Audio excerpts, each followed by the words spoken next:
In this special From the Archives edition of Problem Solved, we're revisiting one of Keith Albertson's most memorable conversations. But first, I asked Keith why, out of so many episodes over the years, this was one he wanted listeners to hear again. His conversation with Professor Shaul Ladany. Well, he had quite an amazing story. We first learned about him from one of our longtime members who sent us a link to a news article. We reached out. We were able to contact him. He was interested in talking to us. We had a bit of a challenge. We had some technical issues. So we wound up doing it over the phone and had a 7-hour time difference. But it was an amazing story, and he has a story that you can't believe it until you hear him tell it. He grew up in Yugoslavia during World War II. His family escaped to Hungary and ended up in a concentration camp. They got out alive at the end of the war, so he survived the Holocaust. Later got his education. His family settled in Israel. He became a teacher, then a competitive race walker. Ended up being selected to the Israeli Olympic team twice, 1968 and 1972. And, of course, those are the Olympics held in Munich, Germany, when a militant group overran the Israeli team compound, took hostages. 11 of the members were killed, but he escaped that as well. He and many of his team members were able to escape that building. So it's just an incredible tale of survival and a lifetime of problem solving, and we thought it was a very inspirational story. And when you listen to the episode now, what stands out to you most, and what do you hope listeners will take away from it? Well, part of it is his resolve. I mean, he went through these amazing experiences, and yet at the end he mentions he has no bitterness in general. He learned from the experience. I think, he doesn't talk in detail, but he was able to apply his education and experience to being able to survive these various challenges in life. Went on to a successful teaching career and led many students to their successful careers. In that way, he's quite an inspiration. In fact, at the time we spoke to him a few years ago, he was well into his late 80s. He was still involved at his university and still race walking at that age. So anyone with that kind of inspirational story can certainly set an example for us all in how to conduct ourselves through life. Here's the original episode and Keith's conversation with Professor Ladany.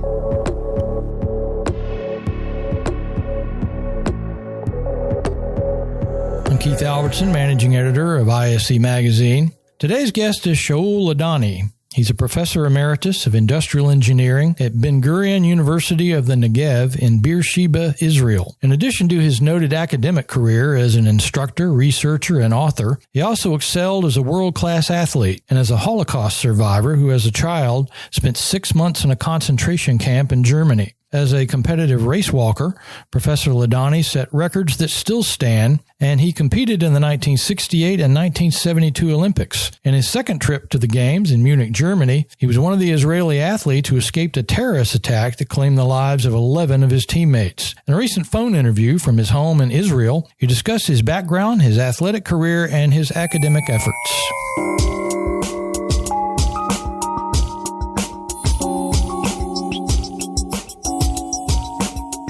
Professor Ladany begins by discussing his childhood background and how his family provided the first introduction to science and engineering. I was born in a middle-class family. My father was a chemical engineer and a patent attorney. Even his uncle, that was almost his brother, he became a doctor of chemistry. And so whatever I remember from my childhood and later on, the discussions at home were usually on science and engineering. And nobody told me that I should study engineering and so on. Whatever I heard at home, that influenced my interest. By the way, my father, one of his teachers was Fritz Haber. Fritz Haber got the Nobel Prize for trying to get the nitrogen out of air. And for some period of time, my father worked with Theodor Reichstein, who got the Nobel Prize. not in chemistry, but in medicine. But he was a chemist. Among many things, he was the first to synthesize vitamin C. So you see, my father was also an able person. Professor Ladany talks about his family's struggles during the war and the challenges they faced in an effort to escape the Nazis. I was born in Belgrade, and at age 5, I was already bombed by the Germans when they attacked, in a surprise attack, Yugoslavia in 1941. Mm-hmm. So I evidenced that awful thing of being bombed. I evidenced escaping, then trying to escape out of Yugoslavia, taking the risk of, if we are caught on the other side, on the Hungarian side, then we will be, and they will discover that we are Jews, we will be killed on the spot.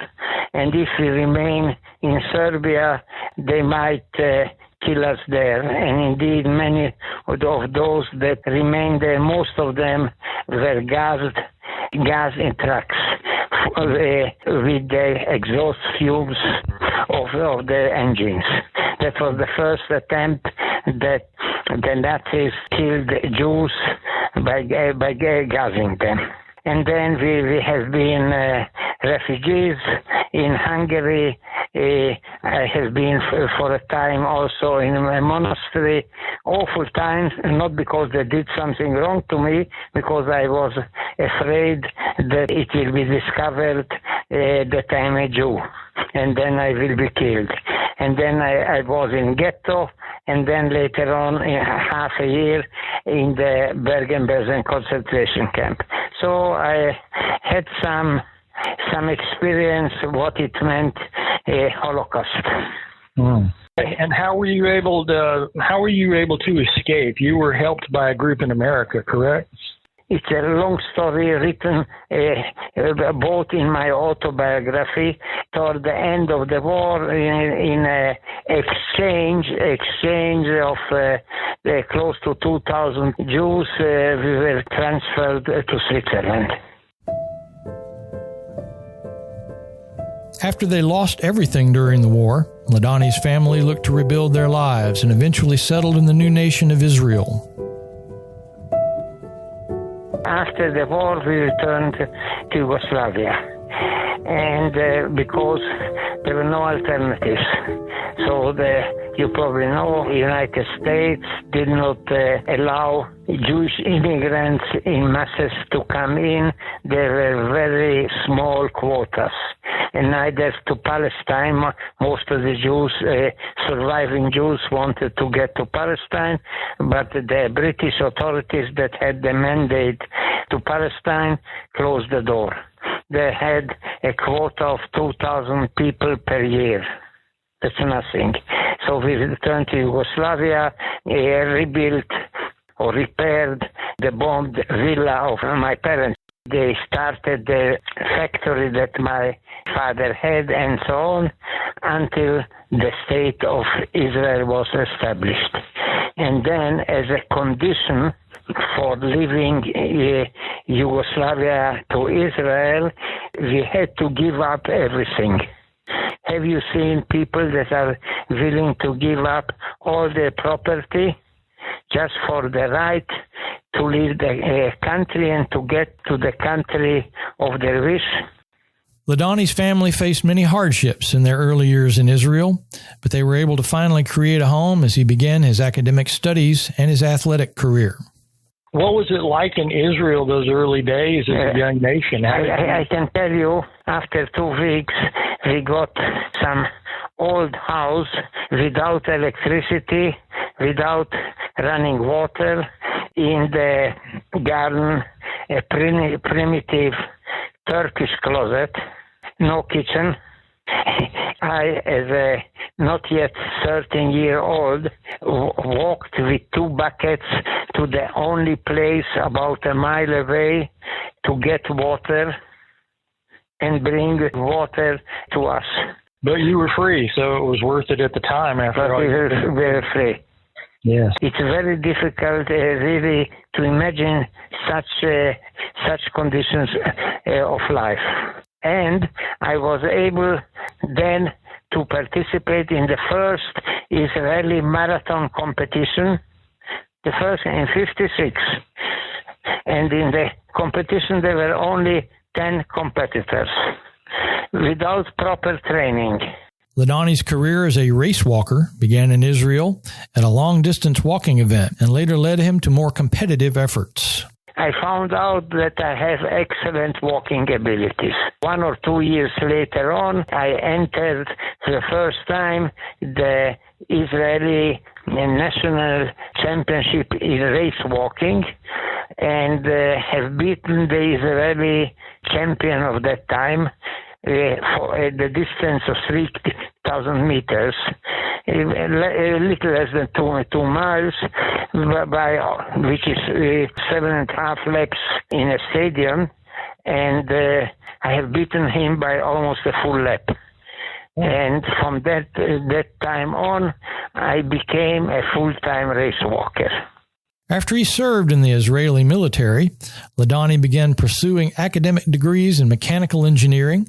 He sought his PhD in business administration and later studied industrial engineering. Immediately after the military service, I started mechanical engineering. Industrial engineering studies did not exist at that time in Israel. Only 1 year after the start of my studies, they started such a program. I got a degree in mechanical engineering and then a master's degree in mechanical engineering. And later on, I got married after getting my first degree and moved to Jerusalem, where my wife worked for PhD in biochemistry, endocrinology.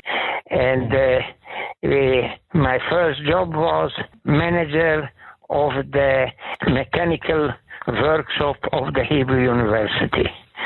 So after a year, I wanted to continue my study there in Jerusalem, and I found out that since at the Hebrew University there was never any program in technical studies, that the option to do a PhD in physics is closed because they thought my engineering background provides very little what they needed for their physics program. And I found out that they started some new field. Never heard about it before. And I'm speaking about year of 62. What was that new field? Business administration. Mm-hmm. And there I studied and got an additional second degree in business administration, but specializing in quantitative fields.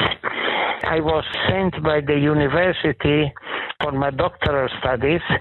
They thought that I'm suitable to teach in business administration program, production management. I was sent and was accepted by Columbia University. And there I was accepted by the School of Business Administration, but I took courses in the School of Engineering, in the Department of Industrial Engineering. So one of my loved teachers, Sebastian Litauer. Sebastian Litauer got the Schuhart Award. When I finished my master's degree at the Technion in Israel there was no computer yet of any kind. Only later on, around 61, 62, they started to construct at the Weizmann Institute of Science a huge computer in a hall at the length of maybe 25 yards and so on, a computer made of 10,000 of diodes with computing power less than the computing power of a common calculator, electronic calculator today. When I got to Columbia University for my PhD program. For my thesis, Columbia University did not have yet any computer. And remember that the business school was named after Watson. Watson was the president of IBM. Mm-hmm. Nevertheless, they did not have yet any computer. While seeking his doctoral degree at Columbia University in New York, Ladany began training more seriously as a long-distance race walker with former U.S. Olympians, and he soon began breaking long-standing records while aiming for the Olympic Games.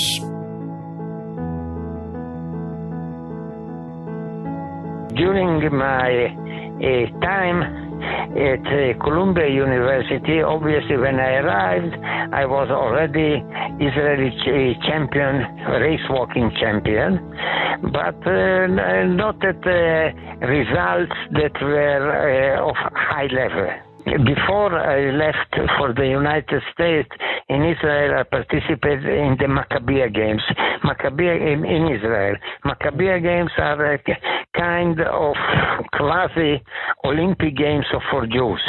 Right. And there I met somebody from the United States, and he told me when I arrived for the doctoral studies, he will introduce me to the U.S. walkers in New York. And I could train with them on weekends. And indeed, I started to train on many of the weekends together with them and learn on common problems that we had. And I discovered that I have exceptional abilities in the long distances. Obviously, I had to train for it, and I trained very hard.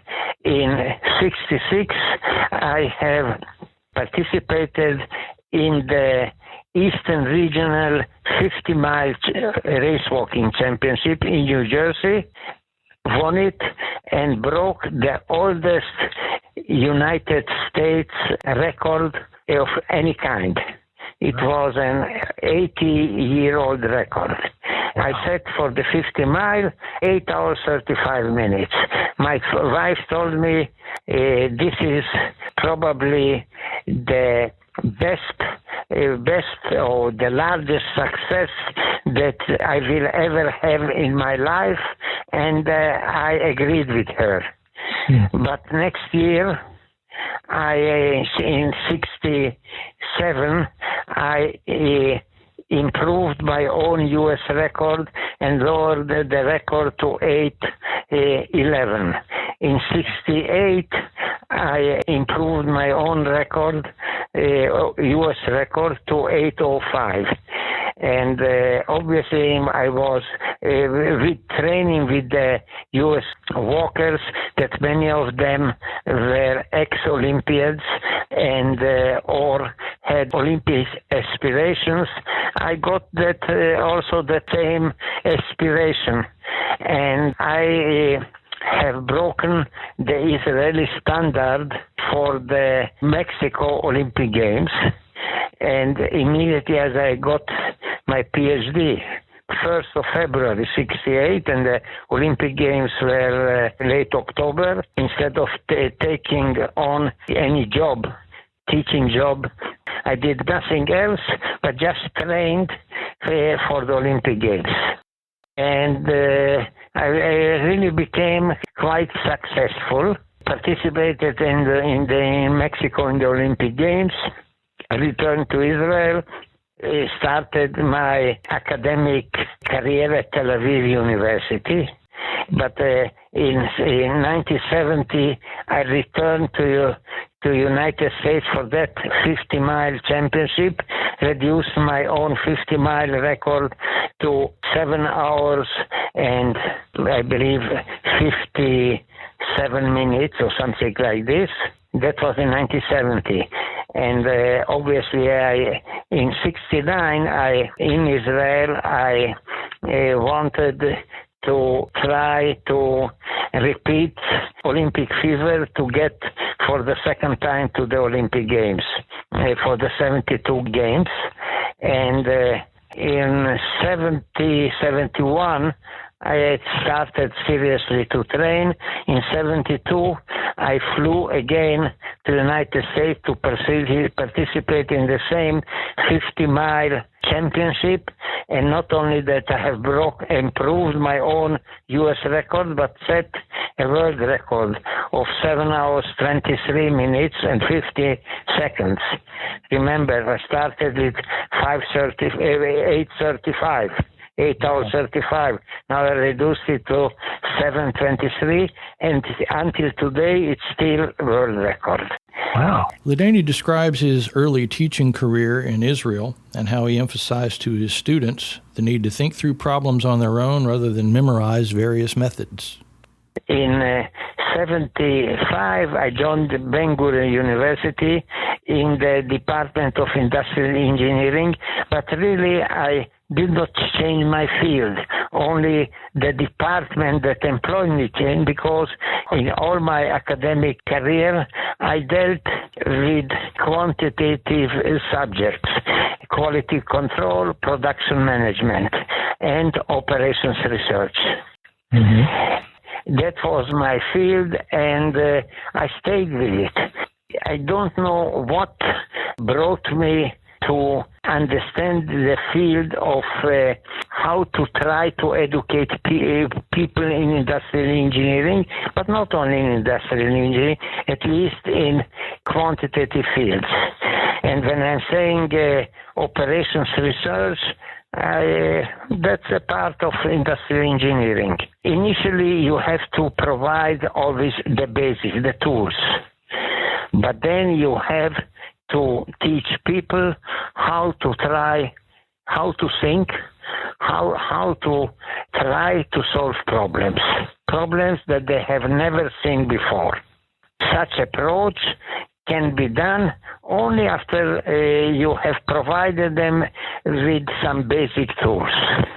Right. And even in various examinations, I never asked, and I told my students in advance, never to memorizing.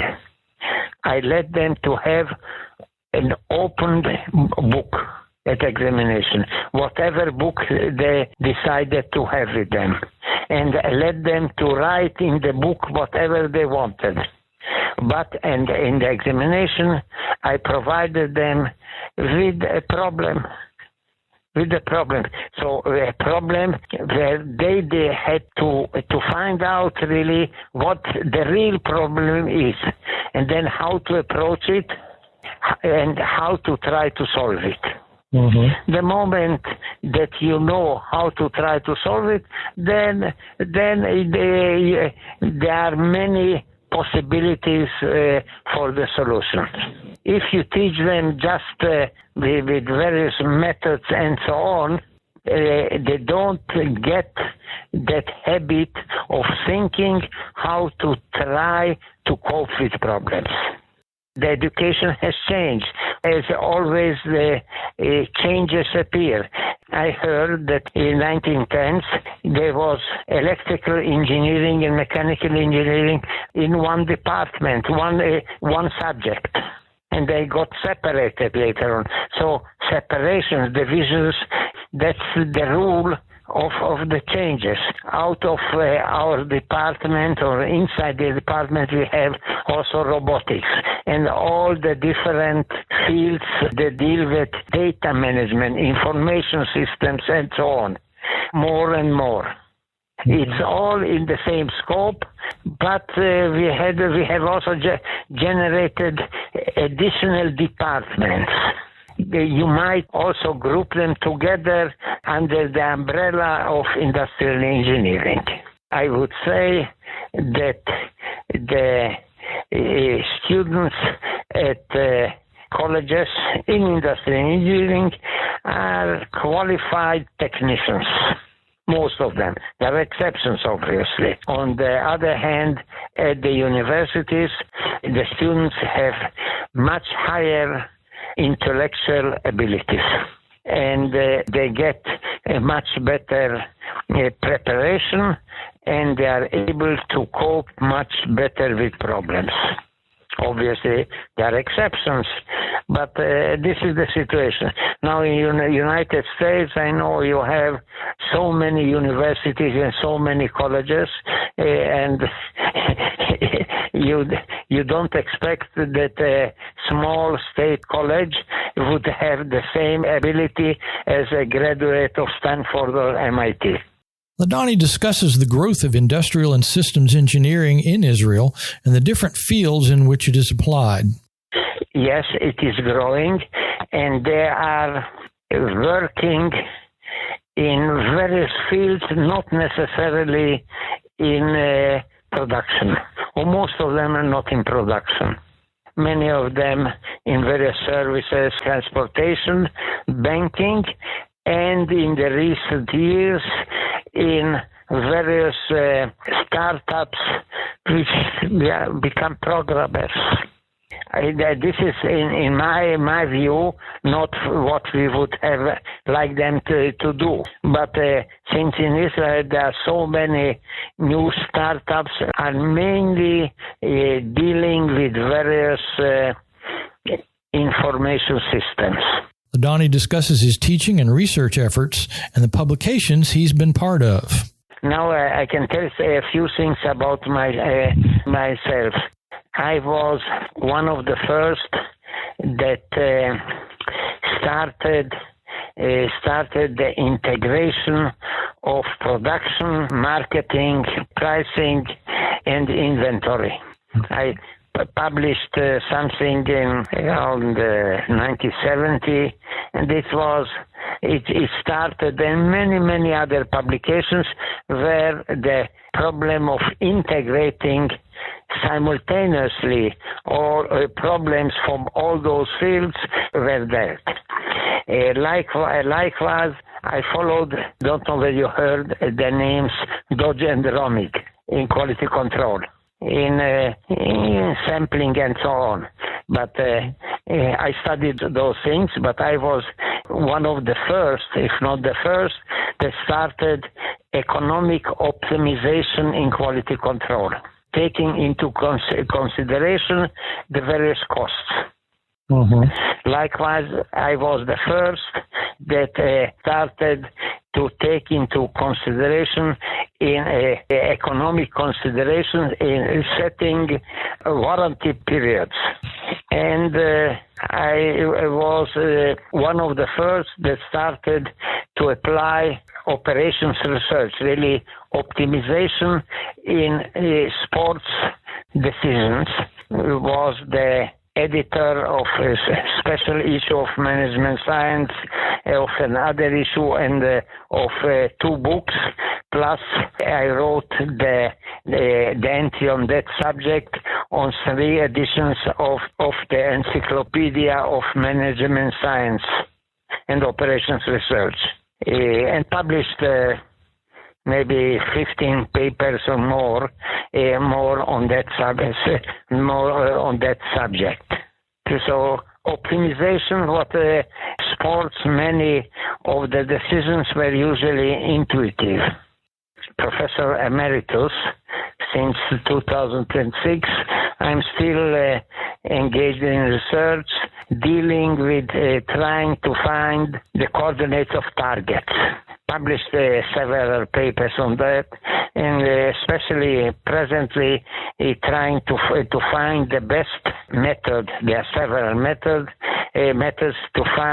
to estimate the point of intersection of rotated ellipses in the space when they should have had a common point of intersection, but they do not have.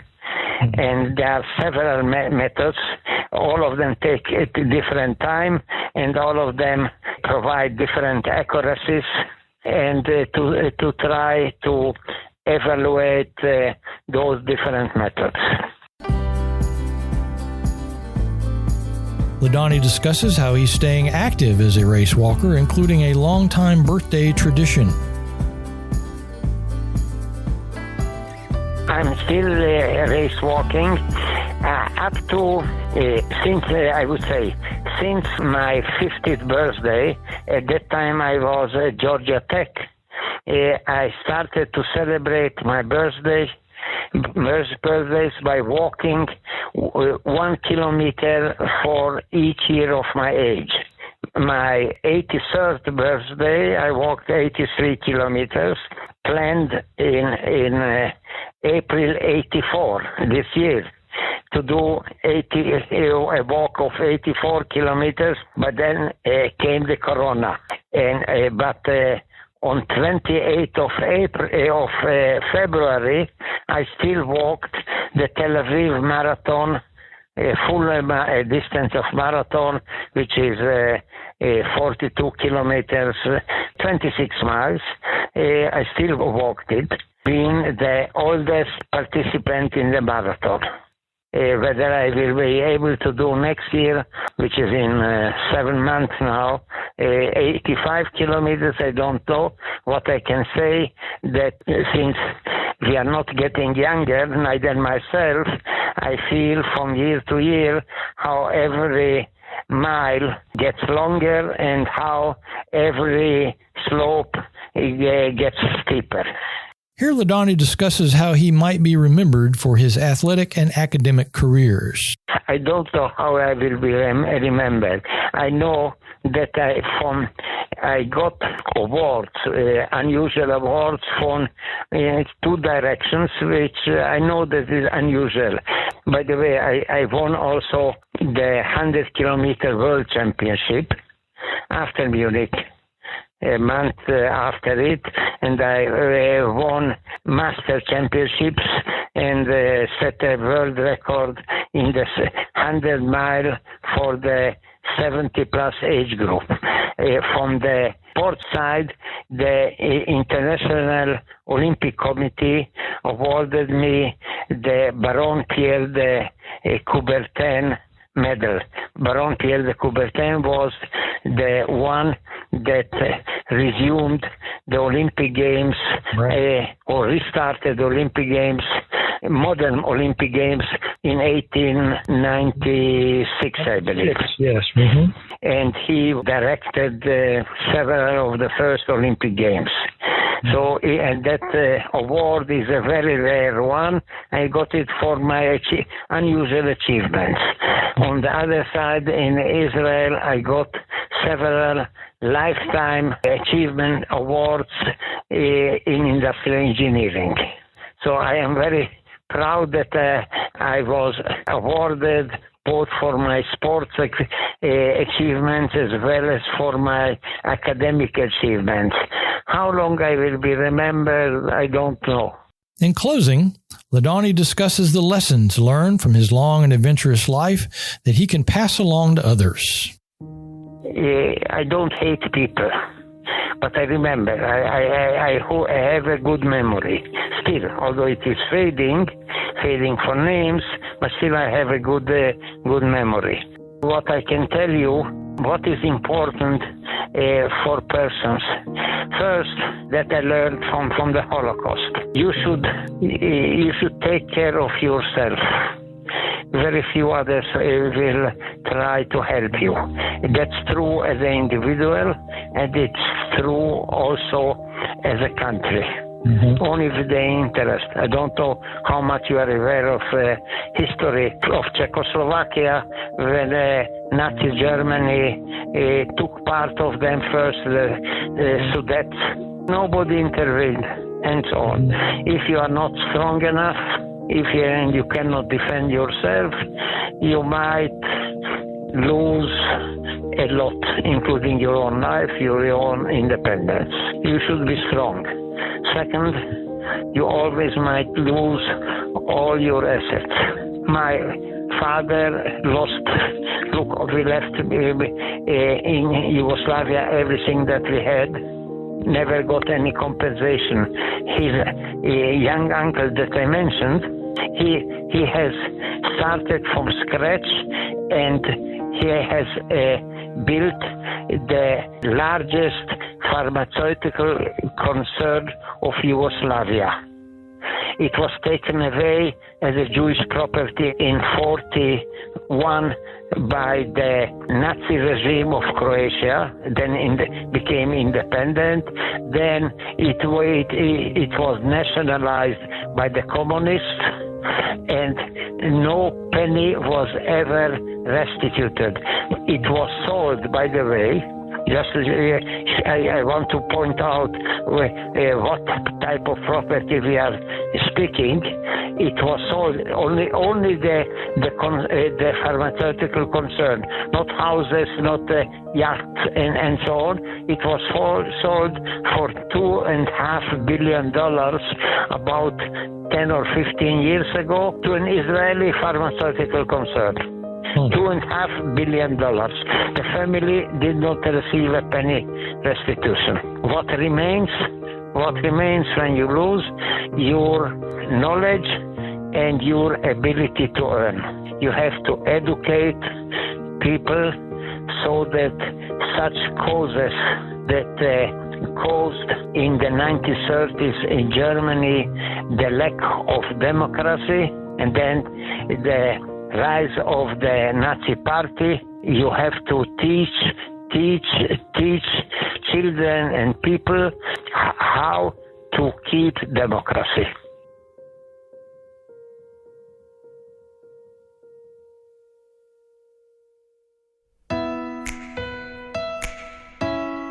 Professor Shaul Ladany's story is one of extraordinary resilience, but also of perseverance, curiosity, and a lifelong drive to keep moving forward. Our thanks to Professor Ladany for sharing his remarkable life and career, and to Keith Albertson for choosing this conversation as one worth revisiting. And if you haven't already, make sure you follow Problem Solved wherever you listen to podcasts so you don't miss what's coming next. Thank you for listening to this special From the Archives edition of Problem Solved. Every great solution is a story worth telling.